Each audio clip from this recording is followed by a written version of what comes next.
Ladies and gentlemen, grab your drinks and popcorn. Today's feature is about to begin. Welcome to Celluloid Codswallop.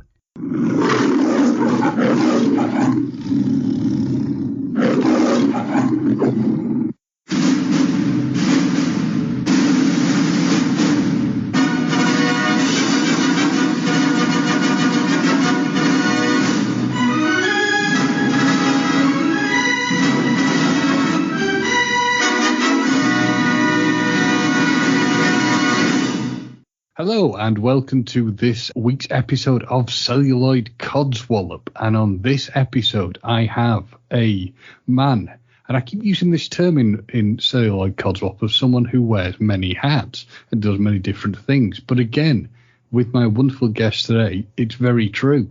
Mr. Marc Sheffler. Marc, how are you doing today, my friend? I'm above ground and breathing. That's a good. That is a good answer. No, I have an uncle who's 94 years old, and he told me that every day that after he hit 90, wakes up, looks at himself in the mirror, takes a really good look at himself in the mirror, says exactly the same thing. He's like, "I'm here, man. I'm still here." I think, I think we as people in general would benefit more from thinking like that. Oh yeah, I've led, as your introduction said, and by the way, thank you very much for having me. This is kind of like the vicarious trip to England that I've been wanting to take in reality for a long time. I've had like a really interesting life that I'm writing about now. And the more I think back on myself as a kid and then what I did as an adult, the humbler and more grateful I get. Because, to a greater more than a lesser degree, it all worked out. Well, that's what we always like to hear. And the first thing I'm going to ask, Marc, is this. You kind of hit upon it with what you're already saying. Tell me a bit about your life story. Where does the Marc Sheffler story begin? What's your background? My background is that I was mostly raised by a single father who was this amazing out of the box aluminum siding salesman character, and I was also, at the age of 10, I became the first child in the Commonwealth of Pennsylvania to be awarded full custody to a single male parent when the mother wasn't like dead, incapacitated, or incarcerated. Wow. And yeah, and it changed. That's the moment that my life changed when I was 8. It was something that was unexpected, and it just happened. And then my mother moved off to Louisiana, and I stayed with my father. And my father was this character who had been a nightclub manager, and after World War II, he was a very kind of a hip guy, right? He was very out of the box, custom made suits, and drove a big Cadillac, and always had a lot of cash, and and knew everybody, and the concept, like my father never stood in line anywhere. He never, to go in any place. He never, places where people needed tickets, like baseball games and movie theaters. My father never needed anything. We just walked in, and so and hung out with famous people at a young age. So I got kind of used to juice, because I don't stand in lines, and I've had 2 wives who just can't fucking believe that I flatly refuse to stand in a line, and because I figure if I'm not on a list, I don't want to go in there, so who cares, and it's not going to be anything that I haven't done before, so who gives a shit? So I grew up with this weird kind of sense of things that were inside of a bubble. And I know that because obviously I've lived a broader life than that now, but I grew up inside of a kind of a unique bubble in Pittsburgh. And my father, I was talking to my book agent the other day about some elements of the book, and what he was talking about. I'm 72. He's younger than me. He's 60, but still we came from an older generation of parents, where they were go to college and get a good job. They're very in the box, right? My father, because of something that happened to him when he was first married to my mother, was the exact opposite. When my dad was like a huge baseball guy, right? He grew up close to Forbes Field in Pittsburgh, and when he was a kid, he was like an equipment assistant and hung out, and he kind of wove his way into the fabric of the then Pirate baseball organization, right? The actual company of it. And went away to World War II, came back, became a nightclub manager of the biggest nightclub in Pittsburgh, owned by my father's uncle. Then reconnected with the Pirates, and right after he married my mother, was offered the job of assistant traveling secretary for the Pirates, which is like an amazing entry-level job into the executive world of Major League Baseball, right? But my mother and her family just made him not take the job because he'd have to travel and he'd leave his wife. I mean, all these kind of old school reasons, right? And so he didn't. And he told me often that story, and that it was the great regret of his life that he didn't pursue his passion, because he had a real understanding of it, right? He felt that he could do really well in that arena. So when my leanings towards show business happened, my father, instead of being like the practical dad saying, no, you have to go to college first and you have to get a degree and then maybe you could do this, my dad was all in. Because he said that, he told me, he said, look, I'm never going to let happen to you what happened to me. If this is your passion and you really have this passion, he knew that. He just, so as I start thinking about my life and writing the book, there are two goalposts inside the book, narrative goalposts, right? And one is that when I was 14, my dad and I were in a movie theater in downtown Pittsburgh, and it was one of these grand, beautiful, ornate, former live action, theater, vaudeville kind of places that was converted into a movie theater when the media changed, when things evolved. So it just so happened, going back to what I said about us never having tickets or anything, my father's cousin was the general manager of the entire Stanley Warner theater chain in the Pennsylvania, Ohio, West Virginia tri-state area, right? So they had a zillion theaters, and every one of them knew us, and we just walk in, and that included concessions and popcorn. It was bizarre, but that's the way my life was. So we were watching Jerry Lewis in The Nutty Professor one afternoon, and I just loved it. And I was a huge Jerry Lewis fan, and I did Jerry Lewis impressions, and I was all in on it. So and this was, I was 14. So then movie's over, running the credits, audience applauding, and the way the story goes is that I said something to my dad about. I said, wow, isn't Jerry Lewis like the funniest guy in the world? And my dad said, yeah. And then I was told that he told me that I just popped off and said, wow, what must that be like to be in the movies? What's that like to have that as your job? And my dad, who didn't really have a serious bone in his body, got serious for a second and looked at me and said, well, maybe you'll find out one day. So I said to him, what do you mean I'll find out one day? And then he got even more serious. And he said, hey, look, somebody does that every day of the week. Why not you?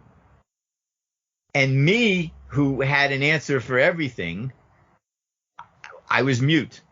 It muted me. He hit the mute button. I had nothing to say.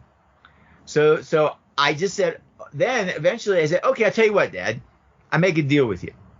One of these days I'm going to star in a movie that's going to be up on that screen right here in this theater, in Larry's theater.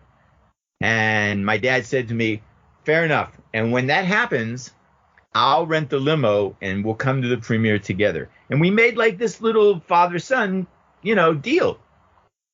I was 14.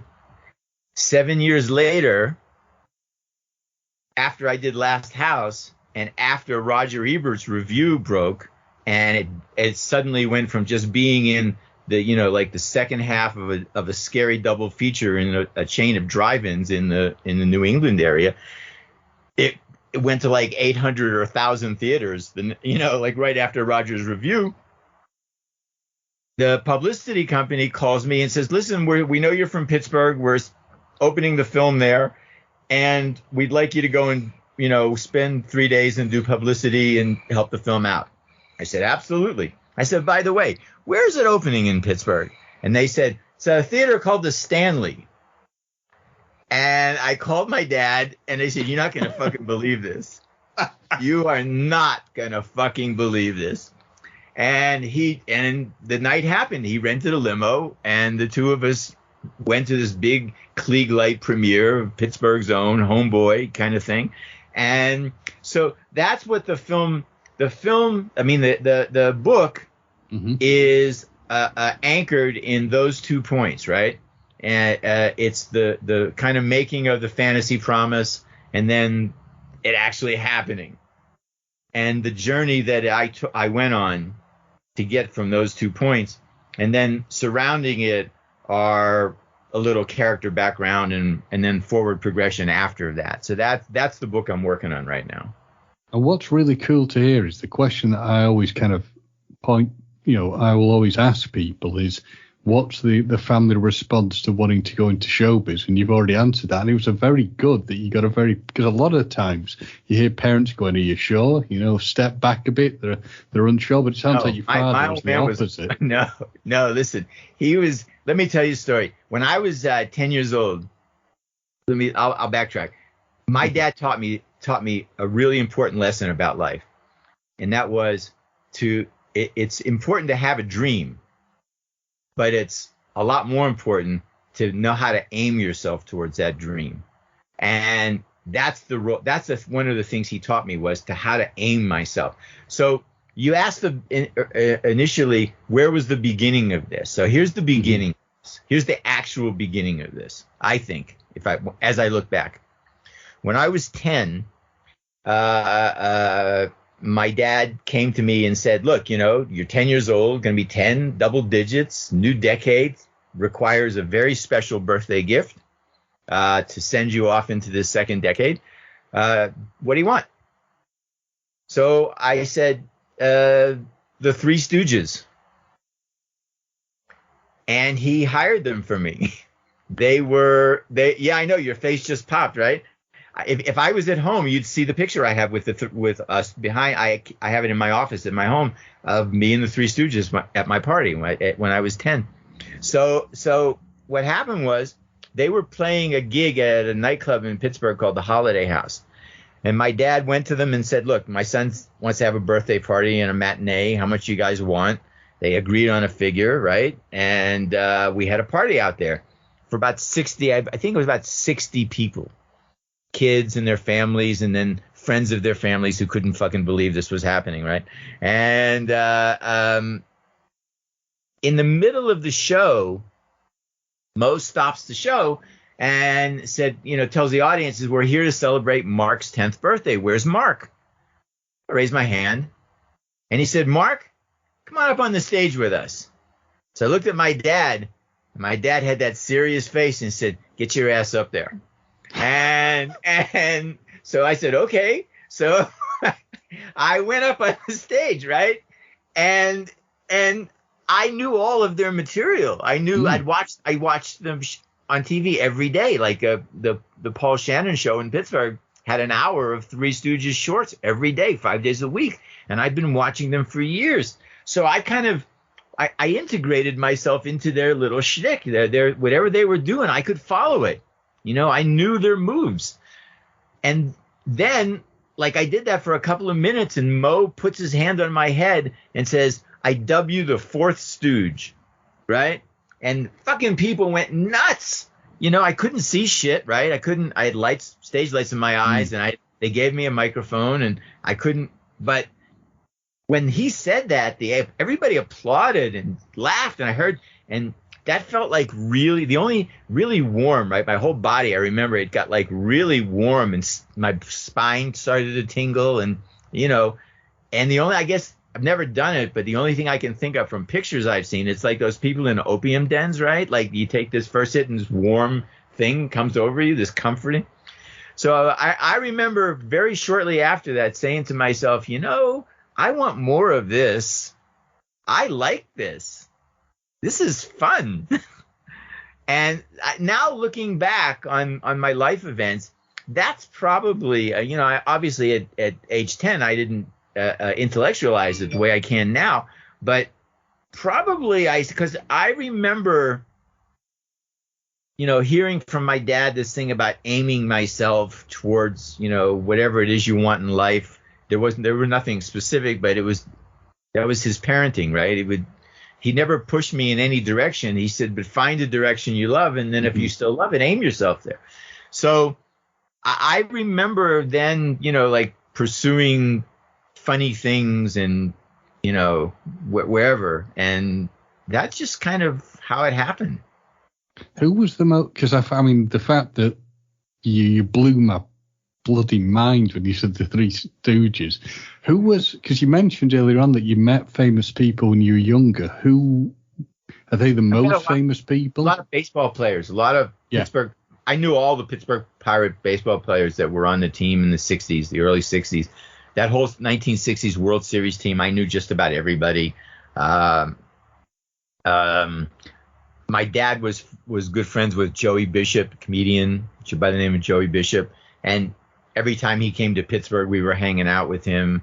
A lot of other people that, you know, musicians. Just my dad had this schmooze factor about him, right? He was, and I'll tell you, even that stayed with him after I moved to California and after I had established myself as a pretty good comedy writer, decent comedy writer, and was working a lot. I got a call from my dad one day. I don't know. This is the early 80s. I'm going to say this call happened. Yeah, very, very early 80s. And he said to me, hey, listen, I saw the really good new young comedian at the club. There was a local Funny Bones, I think it was called, in Pittsburgh. And my dad said, I think this kid's really going somewhere. And I said, great. He said, yeah, his name's Jerry Seinfeld. So I gave him your number, and he went to L.A., and he said he's going to call you. So I said, okay. So I don't know, like a month later, phone rings. I pick up the phone. I go, hello? I said, hello? He said, hello, is this Mark? I said, yes, it is. He said, I'm Jerry Seinfeld. I'm a friend of your father's. And that's how I met Seinfeld. I said, yeah, well, whenever you're at the Improv, let me know. I'll drop down there. So that's how, my dad used to come out and visit me, and just, you know, he loved the stuff that I was able to like take him with. My dad was a big Frank Sinatra fan, you know, like he came of that generation, right? But he'd never seen Sinatra live. But he was he used to sing Sinatra songs all the time. And, you know, he was like, that was his hero. So one of my good friends is Tom Dreesen, who's the comedian who opened for Sinatra for like 15 years. So they were playing in Pittsburgh, and I was there. I got my dad like the best seats in the house, plus an invitation to the after show party. And the next day, after it happened, my phone rang like early in the morning, because, you know, it doesn't matter how long you live on different coasts. Seems the people, your relatives on the East Coast, never can quite get the fact that their time is, you're 3 hours behind them. So when they're up and ready to go, you're still sleeping. But It's my dad. And he said, I just went, hello? And I hear, greatest night of my life. and then he said, except of course the night you were born. Other than that, this was the greatest night of my life. So, that's where I came from. And, I left college. I went to college. I actually went for 2 years, a year and a half, actually, 3 semesters. And I quit in 1969. I just couldn't take it anymore. It was just fucking with my head. I just didn't want to be there. And I only had 3 life goals, right? 3 firm goals. I wanted to smoke as much weed as possible. I wanted to sleep with as many different women as possible. And I wanted to afford the weed and the women. I look back as I'm writing this book, and I realized that on every level, I have greatly exceeded my own expectations. Oh, excellent. So I've got to have to ask you, Mark, because when we conversed once before, you worked, didn't you, with the Comedy Store? Have I got that right? Yes, I'm an original paid regular at the Comedy Store, which means I was there before the big comedy strike in 1979, and then I was there after the Comedy Store strike. So all of us who were there after were the original paid group. Robin Williams, Jay Leno, David Letterman, Richie Lewis, Larry David. All of us were there before and then thereafter. See, the problem is that if I start asking about that, I'll keep you going. I'll with my own obsession, I'll start going too much on. Okay, let's run with it. Tell me a bit. Any question you ask. So tell me a bit about what Larry David was like, because I am a huge fan of Seinfeld and Larry David. I don't know Larry that well. I've met him just a few times. So we weren't there at the same time at the Comedy Store. We were there in the same era, but at different points in the era. I'll make a general statement about people, okay? And if you ask me specifics, I'll answer them. But generally speaking, and I mean pretty much everybody I've known, especially famous people, are just regular people with irregular jobs. It's because I know a lot of people, and I've met a lot of people, and I've worked with a lot of people, and that's, there's the occasional prima donna. There's some actresses I've worked with who kind of caricatures of that. There's some actors I've worked with who are kind of caricatures of that. But mostly everybody, they're just people. They're just like normal, I'll give you an example. You know who John Ritter was, right? Yes. Yeah. Okay. Three's Company. Correct. So John, I had known a little bit, but was a good friend of my late partner, writing and producing partner, Sam Denoff. So one day we were at Universal doing Harry and the Hendersons. John was at Universal filming Noises Off, a film that he did with Carol Burnett and a bunch of Noises Off, right? Chris Reeves in it, isn't he, as well? Yes, yes. So we're walking on the Universal lot where we're coming back from lunch, and there's a electric cart behind us that honks, and we turn around and it's John in a cart. So we didn't know what he was doing there. We didn't, we weren't aware of the movie. And John said, "Hey, I'm here doing Noises Off with Carol and a couple of other people." He said, "It's a really cool set. Come on, I'll take you." So we jumped in John's cart, and he took us onto the set that kind of tricky trapdoor-ish kind of set that they used. And we went through it. We spent about an hour. And we just talked, and then he drove us back to our office. But I use that story as an exemplar. If it was just a guy who knew another guy who say, I'm doing this really cool job. You want to come and see it? Yeah, come on, I'll take you on a tour, and then I'll take you back to your office. And John was an especially sweet fellow. I was very sad when he passed. He was a really good guy. He was, and mostly everybody, everybody I know, I've known either for a long time or sometimes people I meet, but just regular people with irregular jobs. That's a brilliant way of describing people who work in the industry, I guess, for quote unquote, because the term famous is always bandied about, isn't it? But that's a very good way of describing them. I've never seen these people live, but obviously Robin Williams was just, you see him and he was just a force of nature. Robin was the purest natural performer I had ever met then and or seen now. And I've seen a lot of really talented people, but Robin was he was in a different category, And another sweet guy, who never changed one bit from when I've met him. When we were all at the Comedy Store, when we first would meet each other, we were always our first name from wherever we were from, right? Robin was Robin from San Francisco. Letterman was David from Indianapolis.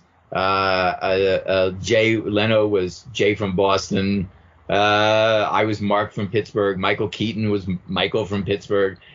We like that. So, he was. I remember being at the Comedy Store at Westwood. I hadn't met Robin at this point, and somebody mentioned I was there to do a show, and somebody mentioned to ask me if I'd seen that guy Robin from San Francisco, and I said no, not yet, and they said, oh, just wait. And then I saw him for the first time, maybe a week later or something, and I just was blown away. And he's changed things. That's what a lot of comedians today, like I still perform a little bit every now and then, and I go to the Comedy Store when I'm in LA. I try to get there every now and then. And there are a lot of really talented people right now, but there's nobody around today who sucked the oxygen out of the room like Robin Williams. It got to be where it was a rite of passage, right, for all of us to follow Robin, to be on a show one night and have to follow Robin. And, you really don't. And he really would suck the oxygen right out of the room. Like the people in the audiences would just be exhausted. They'd be all ready for Gatorade, right? They just because he was that energetic, and he was that much of a force. And again, I say one of the nicest guys ever. Just, And what was he like off? Because obviously you'd see him on stage, and it's like all the energy. What was he like off stage? I'll tell you a story, and this story should answer your question. One night, I'm at the Comedy Store Sunset. It's about 11:30ish, and I'm just kind of hanging out. And I see him, we're all in kind of like the back area in the hallway where the drink area, where they made the drinks. And he's walking around in circles. And I said, what's wrong with you? And he said, I lent my car to somebody, and I have a 12:15 in Westwood, and I'm getting nervous. I said, come on, I'll take you. Let's just go. So I took him over there, and we walked in, and there were three people in the audience at 12:15 on a Saturday night in Westwood. And he gets up on stage. They introduce him. He gets up on stage, and with the exact same energy, does the same show that he would do if there were 300 people sitting in the audience. He gets off stage, and we're getting back in my car. And I looked at him, and I said, "That's a great fucking show." And he said, "Oh, thanks, man." I said, "No, not that you could do a great show. We know that.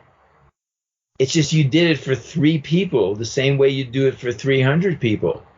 And in the most innocent, kind of childlike, wondrous, simplistic delivery, he just looked at me and said, "Yeah, well, you gotta."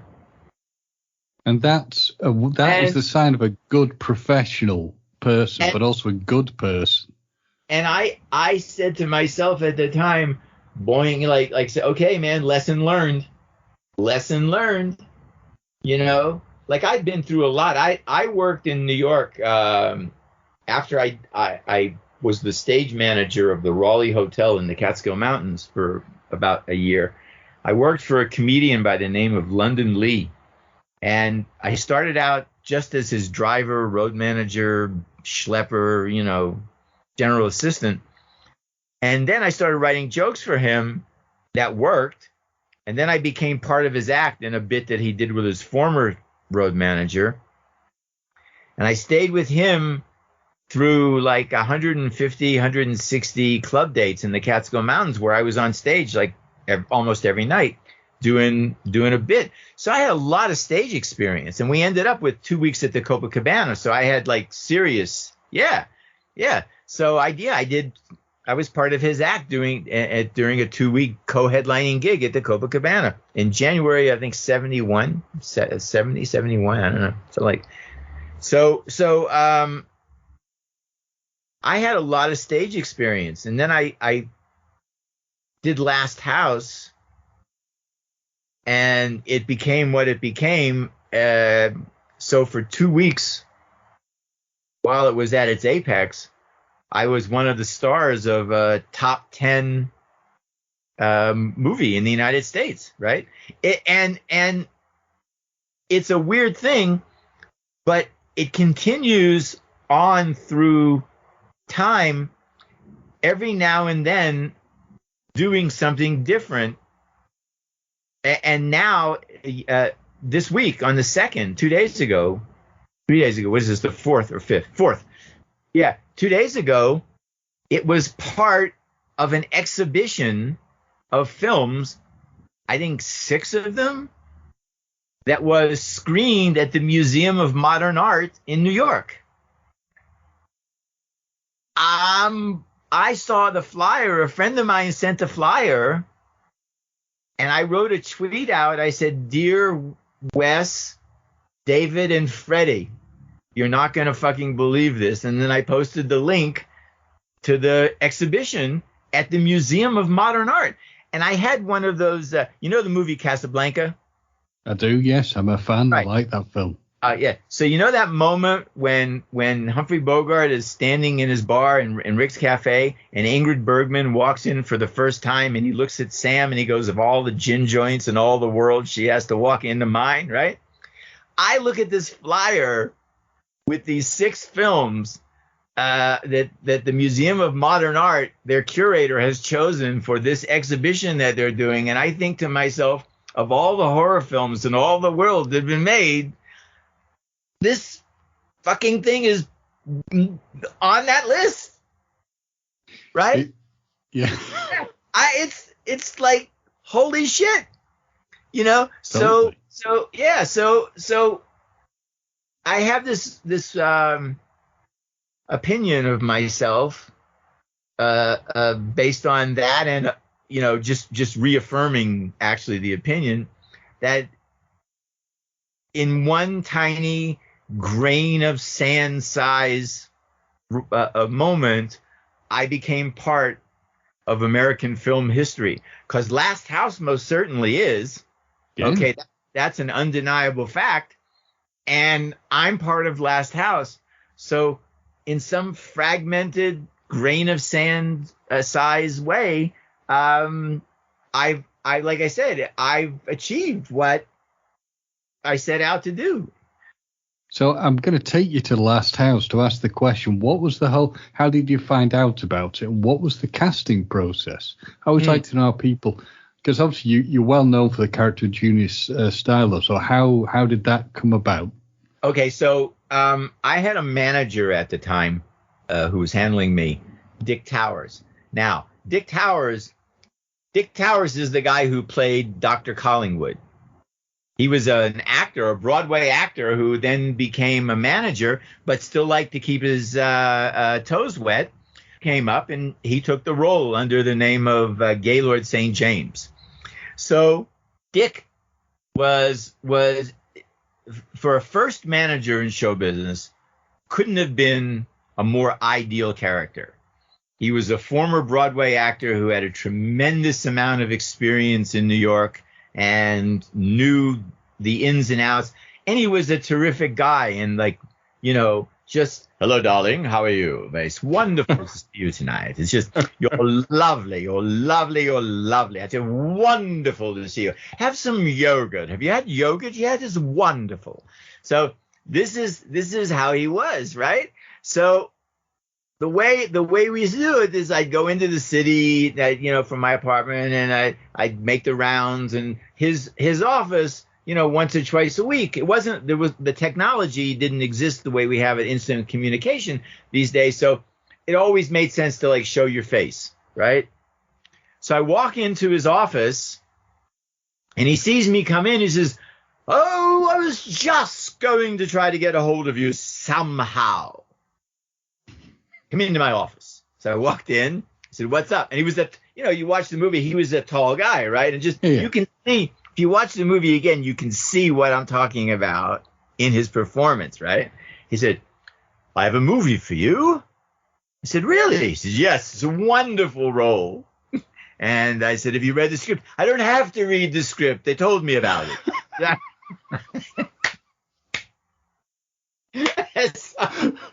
So he says, here's the address. You're going to ask for two guys, young guys, brilliant young guys. The names are Wes and Sean. Don't ask me their last names. I don't know them. Say I sent you for the role of Junior. So I take the thing and I say, okay. I go down. I said, what time? Yeah, I said, what time's the appointment? He said, "You're late." And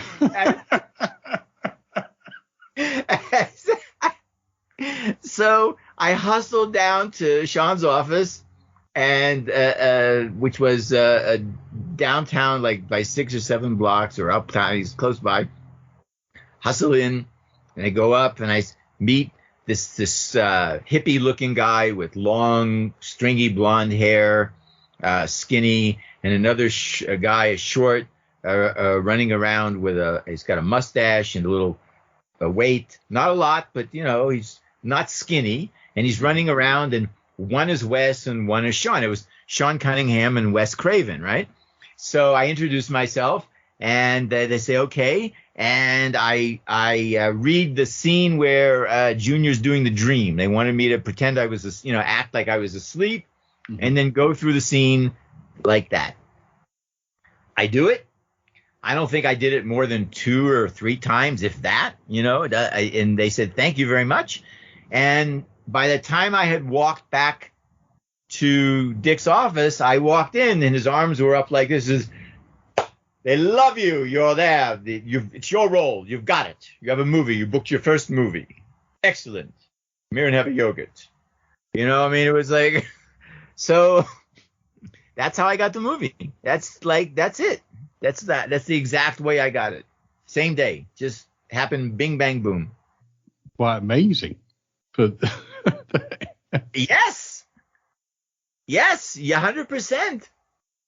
But that things like that my career is like, if you look at life, through your life in stages, and you're a kid, you're with your parents, or you're with some kind of group that hopefully raises you not to be a serial killer, and you enter society, and but then a lot of people just move through their lives, right, with nothing momentous or monumental ever happening.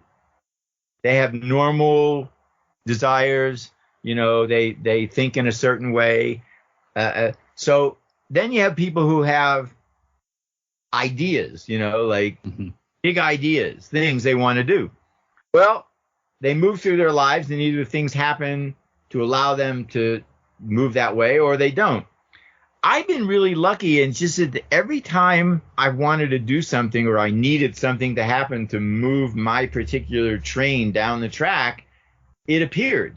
So I use the analogy that life is like a raging creek, right? And when you're young and you get to be about 18 or 19, you get to the bank of one side, and then it's going to take you like 40 years to get across the other side, or 45 years, but it's treacherous waters, and a lot of people drown, a lot of people get swept away, a lot of people, barely make. But with me, and I say this is absolute fact looking back, every time I needed to make progress and to move forward, a stepping stone appeared. Something. Like, I've had the weirdest. So the way I became a writer, Last House was a big deal, and then it wasn't. And then everything, and women were like, for 2 weeks, like, I was a movie star, and like in that 2 weeks, like, girls were all over me. It was like girls from my high school graduating class, just when I was in Pitt, it was just like weird. And then it went away, and I realized that I liked that, and I didn't want it to stop. But now I was just like another out of work actor in New York. So one night I'm at a party, and I see a guy who kind of looked like me, and he's talking to a beautiful model actress looking girl. And I stepped closer. Luckily, they were by the food area, so it didn't look like I was stalking them. I was just eating a lot. And he was telling her, yeah, I have an agent in Los Angeles on the coast, and yeah, I'm working. I'll have my draft finished soon, and then they'll want changes, but I have some ideas in the second act, and I need to put a button on the second act where it changes from a one. And this girl's wrapped up in him, and I thought to myself, well, shit, I could do that. I could tell girls I'm a writer. So I went out and I bought a bunch of books on writing, television writing and screenwriting, and I just learned a bunch of buzzwords and a bunch of shit, and went around bars, parties, and I developed this rap about, I was writing a script, and I had an agent. I just were basically lying and repeating what this guy was saying, right? I don't know if he was telling the truth, but he sounded, he convinced. So one day, I'm at an audition for a commercial at a place called N. Lee Lacy and Associates. Lee Lacy is the guy who directed that very famous Mean Joe Green football commercial, Coca-Cola commercial, that won a lot of awards when it was released. I'm talking to this girl, and then I get a tap on my shoulder. And I turn around, and it was the director, Lee. I had known him because I had done a couple of things with him before, and he liked me. We had a nice relationship. I was like a favorite of his. And he said to me, "Hey, listen, I didn't mean to eavesdrop, but I have an agent at William Morris in Los Angeles. I want to read that as soon as you're finished." So I took him aside, and I said, "Look, man, you've been really nice to me and good to me, so I'm going to be straight with you. I'm not writing anything. It's all bullshit. I just do it to get laid." And he said to me with a very serious face, he said, "Are you getting laid?" I said, "Oh, yeah, all the time. It works like a charm." He says, "Then, my boy, you're a fucking idiot." I said, "What do you mean?" He said, "If you can get women to drop their pants for things that you're telling them, you need to forget that, take those words and put them on a page and actually write something." And I said, "I never thought of that." I never really looked at it that way. and There's some truth to it, though. It makes sense. If it's so good that it works as a falsehood. Yeah. So I don't know how long it took me. I don't know. It probably took me like 6 months to finish it. But I sent it to him. And he said to me, "I'll let you know." He said, "Looks okay to me." So he sent it to his agent in California, a guy named Stan Kamen, who was then head of the motion picture department at William Morris, who looked at it and realized it was more of a TV movie. And he sent it to the TV department. They did what they do. And a couple of, weeks, months, I forget the time frame, later, I got a call from Lee saying, "Well, kiddo, looks like you're moving to California." I said, "What do you mean?" He said, well, William Morris sold your script to NBC. I said, what? He said, yeah. He said, I'll be in touch. We'll make all the travel arrangements. And and you'll be set. Don't worry about it. So let me say to you that when I quit college and ended up going to the Catskills, I was going to go to California right away. And my father said to me, look, you can go wherever you want and I'll help you get there. But I don't think you should go to California now. I think you should go to New York. And I said, why? He said, well, because he said, California is a weird place. It doesn't look as tough as it is. And you need to go to New York and learn a bunch of shit. And then if you're supposed to go to California, one day it'll reach out and grab you and pull you to it. And when Lee was making that, I was talking to Lee on the phone, and he was saying, well, it looks like you have to move to California. My office is going to make all the arrangements. You'll have this, you'll have that. I thought about my dad saying, I called my dad and I said, you were so fucking right. Because had I gone to California, Last House wouldn't have happened. My nightclub career, what I was doing, all that shit that I learned that my father, while he may not have known specifically, he knew generally that's the road I needed to take. And he wanted to make sure that I was on it. So part of my story is that when I moved to LA, I never had that. I packed up everything and put everything in the car and drove to Los Angeles, crossed the desert and ran out of gas and had to borrow money. And no, I actually was flown there first class. The day I landed, I had a car, I had an apartment, I had an office, and I had William Morris as an agent the day I landed. The day I landed. So I've had this I've had this incredible luck, right? To have, to be basically, like a dilettante and lazy and not really motivated to do much else than have fun. And I'm a chicken shit, so I could never be a criminal. And I was lucky enough to find a world, like I say about the Comedy Store, that in the time that we were all there, Robin and Jay and David and me and Mark Summers and Glenn Super and all these people, it was more than a club. It was an orphanage. It was a place for people who really had no other place to be, because really I look at myself in through a starkly realistic lens, and I know that in any other country, in any other time, a person with my particular skill set would be on the street. I would be homeless, because I really don't do anything. I just think weird shit, and I either act like it or I say it. And that's it. That's the sum total of my existence. Whether I'm writing a book, I'm writing a script, I'm doing stand-up, it's just me thinking about weird shit and then telling people about it. So I'm going to take you back on a couple of very good points and interesting things you've said. So going back to the Comedy Store, did you keep in contact with people throughout time? Mark Summers and I have been best friends since the day we met. I talked to him even in Colombia here. We text, we talk. Some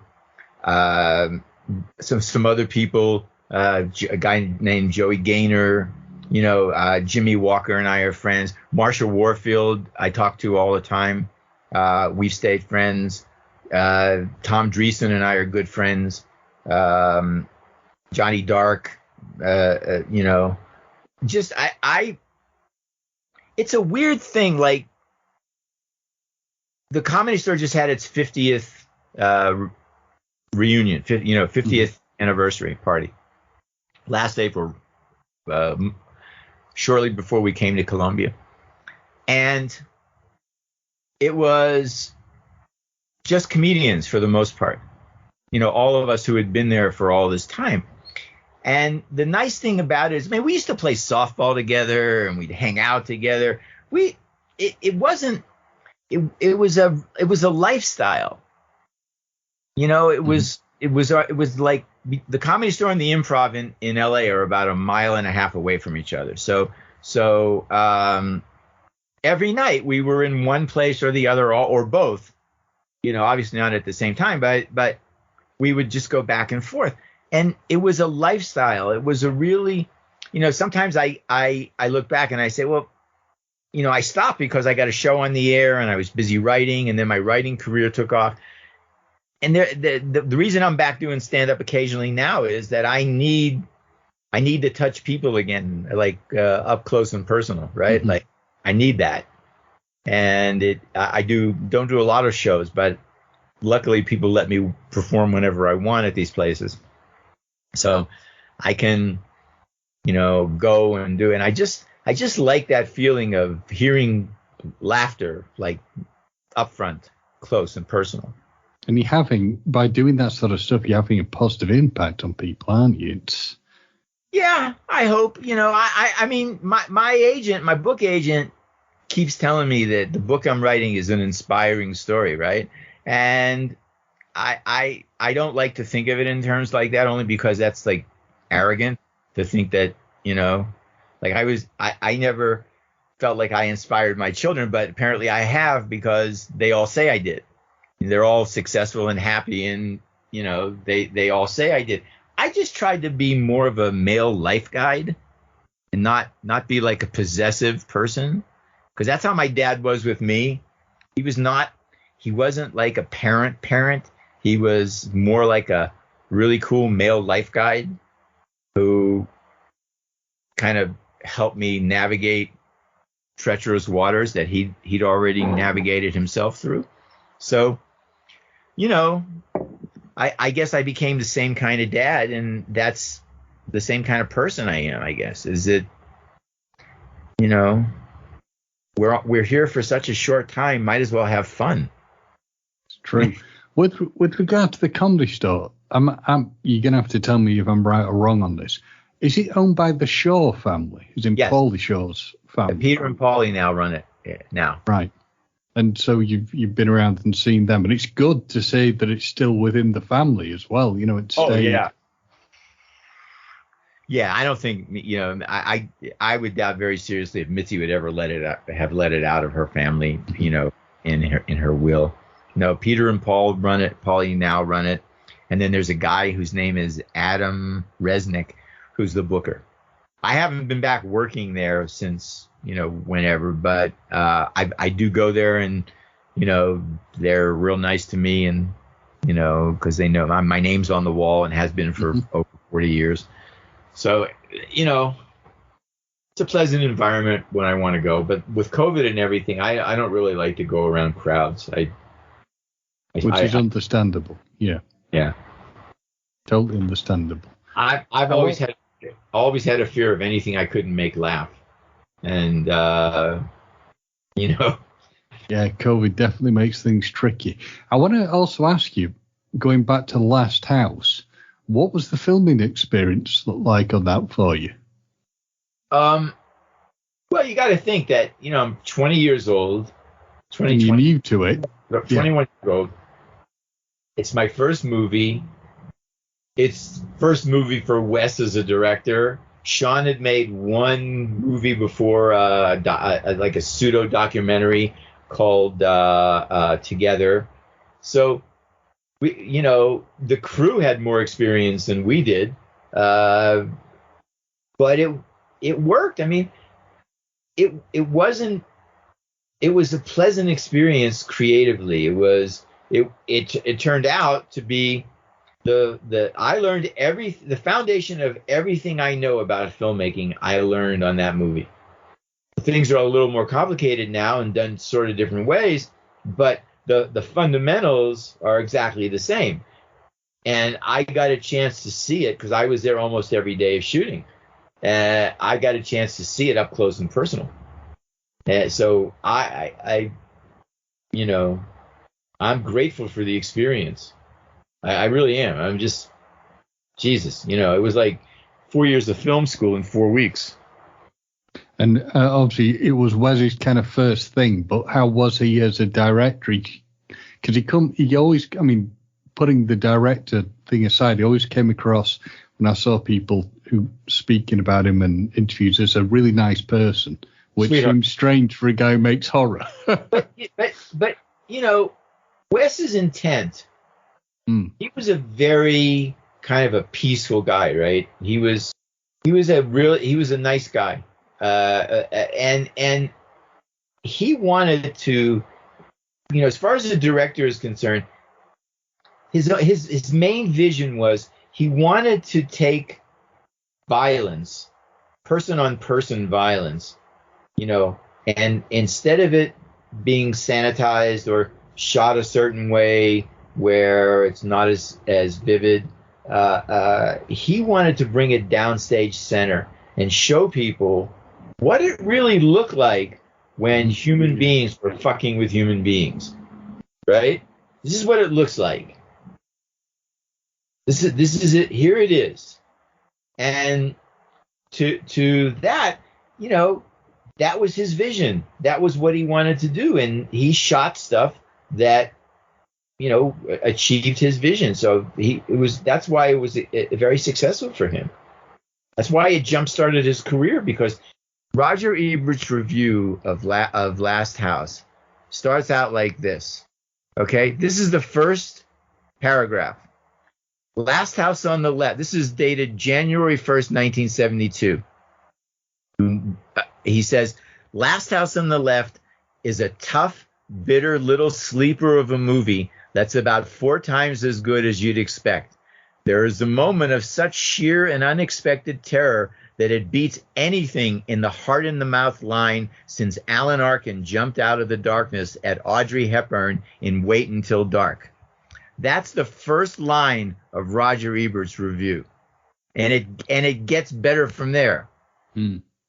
Okay, and it gets better from there. So, you know, when you do that, when you have that, wow. Yeah. You know, I mean, and I say his review. So what happened was that the film was in the drive-ins, and that review came out. It's like 4 more paragraphs, right? And all of a sudden, Sean Cunningham's running around his office trying to figure out where he's going to get 800 prints that he's got to ship out like in 3 days. You know, what a problem to have, right? And it just fucking took off. I mean, I'm telling you, man, it was like fucking overnight. Hess and I were living together. David Hess and I were living together in an apartment on 85th Street between Central Park West and Amsterdam. And we'd be out partying, going to bars and having fun. And we get home late one night. We go to sleep. We wake up the next day, and we see that New York City has been papered with one sheets from Last House on the Left.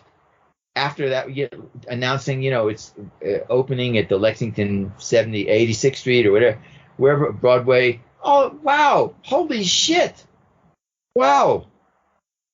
Yeah, absolutely changes everything, doesn't it? It's just fucking changed everything. Now, you've already given me a bit of an indication of how and why you got into kind of writing. But when you write on shows, you worked, and you mentioned it earlier on, one of my all-time favourite shows, which was Harry and the Hendersons. Yes. Now, as that was a spin-off from a film. Yes. Did you get any sort of limitations placed on you upon what you could actually do? No. I worked on the first season, so I was there like at the start of it. And as I recall, you know, it was produced by Amblin and Universal, so that was Spielberg, right? So yeah, Spielberg stuff. Yeah. So we got some notes from him on the pilot, and then we had a couple of meetings with Kathleen Kennedy, who was then an executive there, and Stephen made some comment. But no, we did what we wanted to do. And do you have any sort of really fond memories from working on that at all? I have very, very sad, some sad memories and some fond memories. Sad because Kevin Peter Hall, who played Harry originally, got sick and passed away halfway through the first season. And 2 episodes that Sam and I wrote were directed by Tony Dow, who just passed away. And another sweet guy, another guy it was a pleasure to work with. And, his wife Lauren was with him, a few days when because we shot on the back, in the lot, exteriors. And so, I try to learn from everything. I've done some weird jobs. I've worked on some weird shows. But everything, now that I'm cataloging everything from my book, I look back, I've had so much fucking fun. I mean, look, I have an apartment in LA, I have a house in the desert. I spend 4 months a year, 3 months a year in South America with my wife's family, come and go as I please. Pretty damn good. What the fuck, man? Like, what is not to be grateful for? Well, no, yeah. Because I also was interested when I was learning about stuff you've worked on. That's a bit of a different one. I'm right, and you were a writer on the Happy Days reunion. Writer and co-producer, yes. So how? I mean, I was just like, wow, tell me how that all falls into place and what you can tell me about that. Well, there's an executive producer who does those kinds of shows by the name of Malcolm Leo. Malcolm Leo, as I recall, had the same agent as Sam and I had at that time. Malcolm sold this show to I think it was ABC originally, and when they were looking for a co-producer writing team to write the show, the agent suggested Sam and me, principally, I believe, because Sam had known Malcolm a little bit, but Sam was very good friends with Gary Marshall, and I had just come off of Sam knew Ronnie since Ronnie was a kid, Ron Howard, and I knew Scott from Charles in Charge. Charles in Charge, yeah.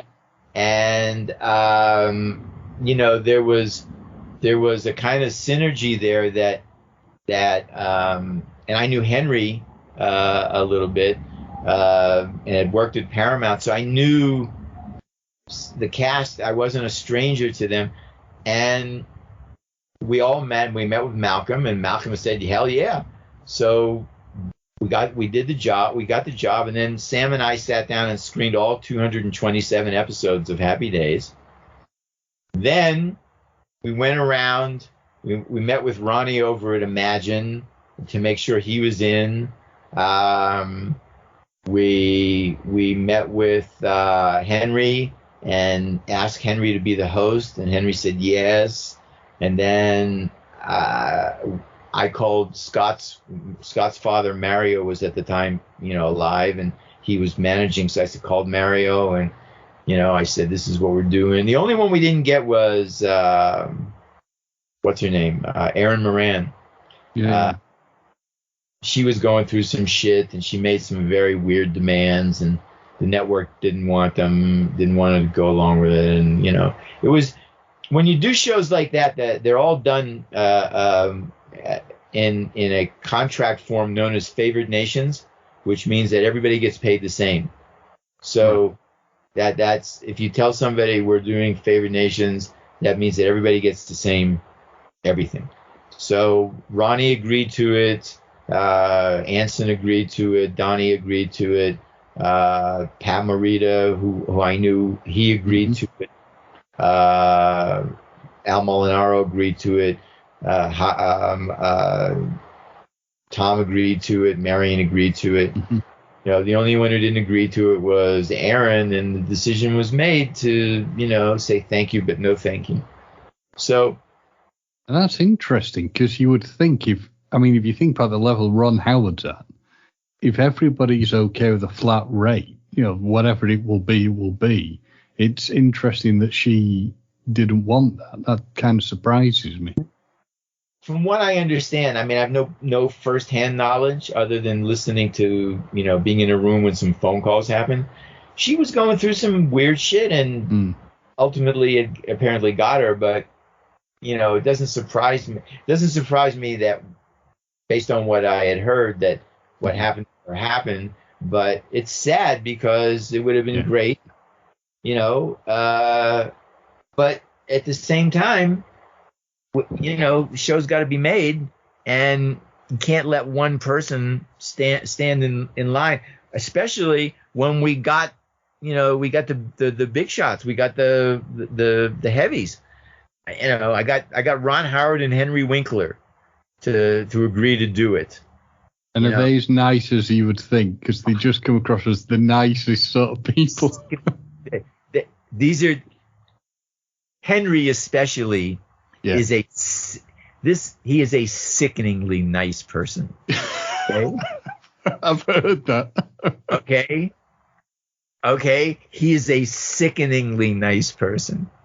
I no, he is. He's like I guess that's the best way to describe it. He's just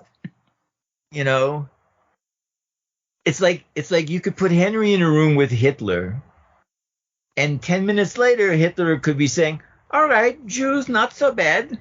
It's like that his aura, his whole existence, his state of living is just nice.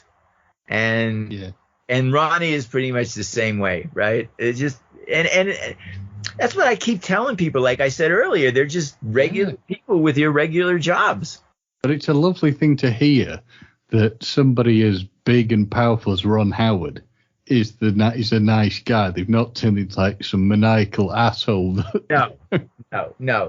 One time, a couple of years ago, Mark Summers and I walked into Art's Deli in Studio City to have lunch, and Henry was in there. It's very close to CBS Radford Studios, and Henry was sitting in a booth by himself having lunch. So he sees us, and he says, "What? You can't have lunch with me? Something? You can't have lunch? You can't sit down? You guys have to have your own table? You can't sit down here and have lunch with me? But are we not friends? Do we not all know each other?" So we like you talked about Harry and the Hendersons, okay? Mm-hmm. So Bruce Davison was the star of that show. Oh yeah. So I haven't seen Bruce in quite a long time. It's the way things are. Your paths don't. If you don't stay in touch, your paths don't cross. Mm-hmm. So he was at the Chiller convention in New Jersey last beginning of June, I think. And I couldn't make it there. I wasn't appearing there, and I was getting ready for my trips. I couldn't even go. So I had a video editor friend of mine who does some work for me, and he was going. So I said, "Look, here are a couple of people that I would like you to go to, and when you get in front of them, say hello for me." One of them was a guy named Tony Mordente, who's an original cast member of West Side Story. And one of the others was Bruce. So my friend gets to Bruce's table, and he says, "And I have a hello from you from Marc Sheffler." And Bruce says, and I said, "Maybe he won't even remember me." I told my friend, I said, "I don't know if he'll even remember me." So my friend called me and he said, "Remember you." He started quoting your jokes, and he wishes you the best and wants to get in touch. He said, but he started quoting your jokes, and that's brilliant. Yeah. So I'll tell you another Harry and Henderson story. This one's kind of interesting. Okay. So here's another Harry and the Henderson story. Our offices were in a building in Universal that had a very long, narrow hallway that led to offices, with doors, right? Conference room and whatever. So whenever I was stuck creatively, I used to take a putter, some golf balls, and it was like ball hockey, right? Because there were narrow walls and ball couldn't really go anywhere. And I just get at one end and I'd smack it, like just to relieve some stress.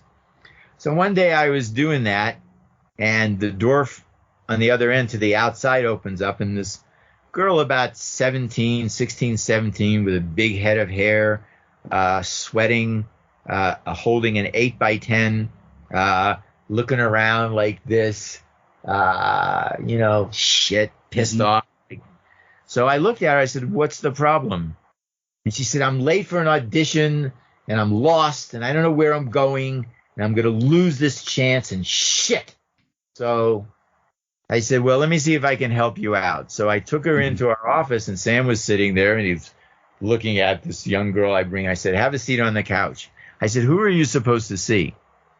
So she hands me the slip. So I dialed the extension, and I said, "Yes, this is Marc Sheffler, producer of Harry and the Hendersons." "Yes, I'm fine, thank you. How are you?" "Anyway, listen, I have an actress here who has an appointment with you guys, and we're going to look at her for something, and as soon as we're finished, I just grabbed her off. She was headed your way. I grabbed her right off the walk, and I wanted her to see something." "Perfect. Excellent. Her name?" "Hilary Swank." Oh. Hillary. "Okay, I'll let you know." "All right, bye." So I said, "Here, you're off the hook. Don't worry about it. Whenever you get there, you get there." So she looked at me. She says, "Oh, my God, thank you so much." And we talked for a few minutes and gave her a bottle of water and sent her on her way. And like the week or two later, I hired her to play a part, speaking role. And the executive producer said to me, "Well, shouldn't we cast for that?" I said, "There's no reason to. Trust me. This girl, there's something about this girl that, believe me when I tell you, it's just, I've been around a long time." And even then I had been around a long time. I said, Sam and I went to her and said, "Look, if you don't cast this girl, it's a huge mistake. And we 100% stand behind the fact that she'll be perfect for this." And she was, because she's fucking brilliant. So, yeah, that's a Harry and the Henderson story.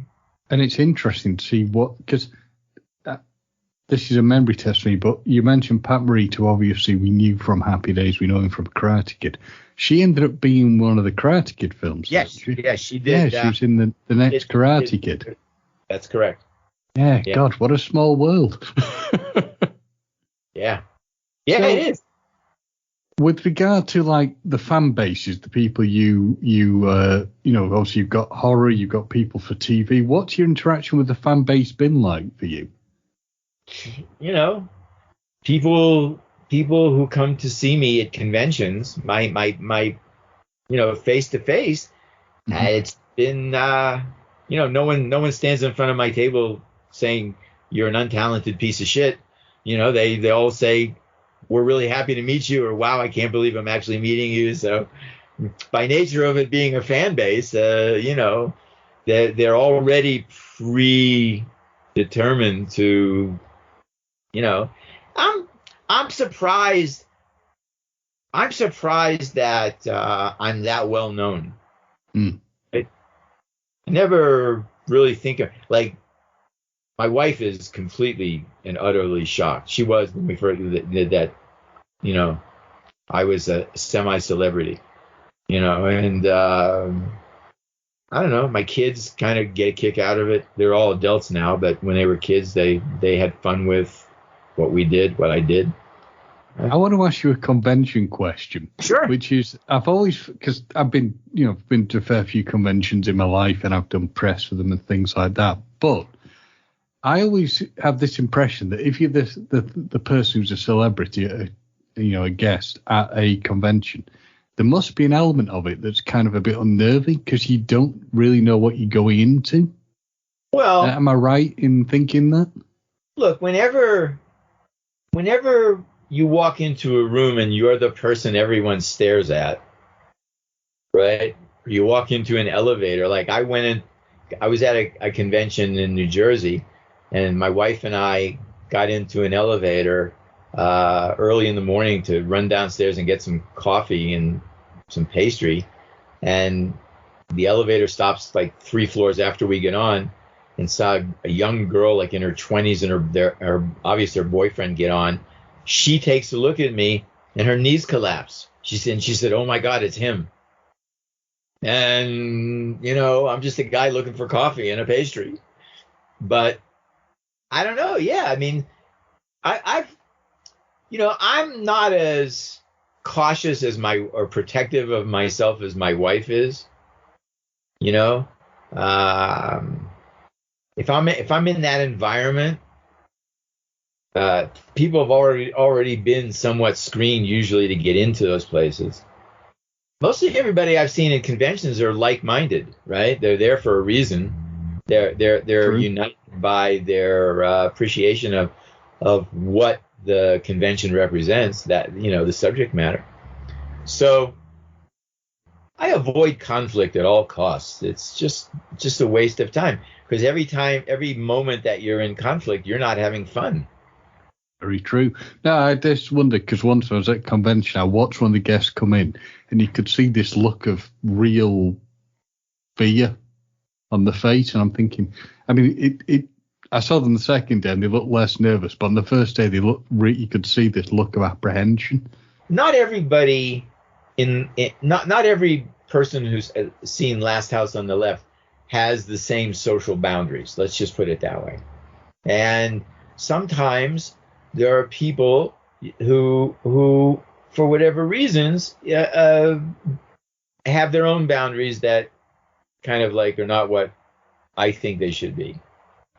I'm much more forgiving of that than is my wife. She doesn't like anybody getting beyond a handshake with me, unless she like okays it. I don't really give a shit. But I can dig it. I have seen people, when you say about stepping over the boundaries, I've seen that at conventions where it gets possibly a little scary, if you know what I mean. Yeah. I've seen that. Yeah, and I've definitely seen luckily, that. I don't really draw the crazies that much. Some people do. I don't. That's very good. That's good to know. So I'm going to ask you. I'm going to take you right up to date. You've got an upcoming film called The Once and Future Smash.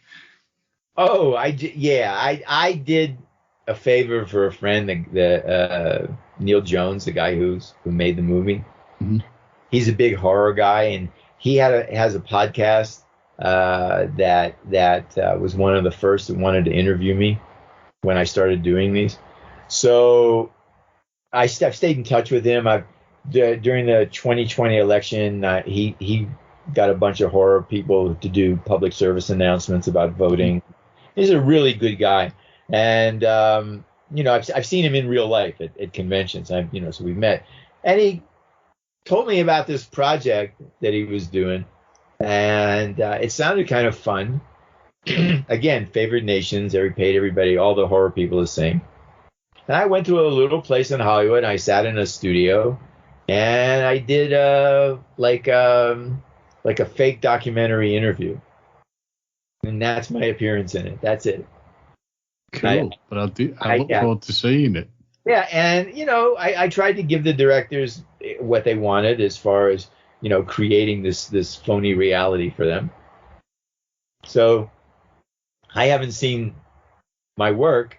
My youngest son, who's like a rock star chef in L.A., private chef, he went with me that day, and my kids, as adult as they are, they still get a kick out of like watching me work, right? So he went with me that day, and I asked him. I said, "How did it look?" He said, "Hey, I believed you." And he said, "Oh, it's a good sign, and your kids will be honest with you." you know, um, that's that tune. I don't know. I'm going to ask, you're writing this book. What Yes. can you tell us about it? I'm intrigued to know more, Mark, about what you're doing. Well, it's kind of like a memoir, like it's I'm writing it as a novel right now. I've created an alter ego for myself, and I'm writing my life that this person that I'm writing about is living. I'm using everything that I did, only it's another person. My agent tells me that when I finish it, I'm going to have to convert it back to me, and and I said, well, okay, but right now, and then maybe I'll try to turn it into a TV series on a streaming platform. I like think that idea. Yeah, I think I've got the first year done. I just pretty much finished the first year in 1957, and it was a challenge because I'd never written a book before, and that so makes it like I'm a real writer, and kind of looks okay in pieces. It's a first shot at it. So, but I got through the year. I told the story I want to tell pretty much the way I want to tell it. So now I'm going to move on to the next year, which is the Three Stooges year, 1959. Because in every one of these years, something happens that it's like it had a missile, guided missile, targeting thing. It was like everything targets a certain direction. And it's this kind of like the step by step. I guess it's the stepping stones that I was talking about. It's those, and a lot about my father because of that. That was, just how he shaped it, right? And how his life helped shape my life, but in a positive way, I think. And then, my Hollywood years, if I can fit it in. I'm supposed to, so I guess I will. And is there an ETA for that? Well, I got the first year done. Mm-hmm. That took me. That was the hard. I'm gonna say because it was all new, covering new ground creatively for me. The hardest, and that took me about 2 months working at half speed. Mm-hmm. So I'll start 59 and I leave back for Los Angeles on the 4th of September. And once I get back into my house, I'll work a longer day, night. I'll work more hours. So maybe 6 months I'll have it done. I'll have a draft of it. Well, I for one, really look forward to seeing it when it's fully completed. I really do. Could be. Can I ask a favour of you? When it's all done, when it's all completed, can I get you back on to talk to you about it? Because the thing that anyone who's listening to this episode of Celluloid Codswallop will notice one thing. I said next to nothing because I have been hooked on what you've been telling me. Normally, I'm gabbing away. No, listen. You gotta. I tell a lot of podcasters this. You gotta tell me when to shut up because I'm my own favorite subject. So get me started, and I just keep. I'm 72. I got a lot of shit to talk about. So I could just, talk and talk. Hey, you're a brilliant subject. You are a brilliant subject. So for getting in contact with you, Mark, for the listeners, we call them tadpoles because we call Talking Codswallop the fish, etc. So. How can we get in contact with you? Have you got a website, anything like that? No, Facebook. I'm on Facebook as me. Mm-hmm. I'm on Instagram as me. We'll hit the links up when we're putting the show out. Without further ado, I never get the term right. Whatever the term is, I never get it right. But I just want to say thank you so much. We've been talking enough Celluloid Codswallop. It has been an absolutely brilliant episode for me listening to you and learning about you. Thank you so much, Mark. My pleasure. Thank you for having me. You guys take care.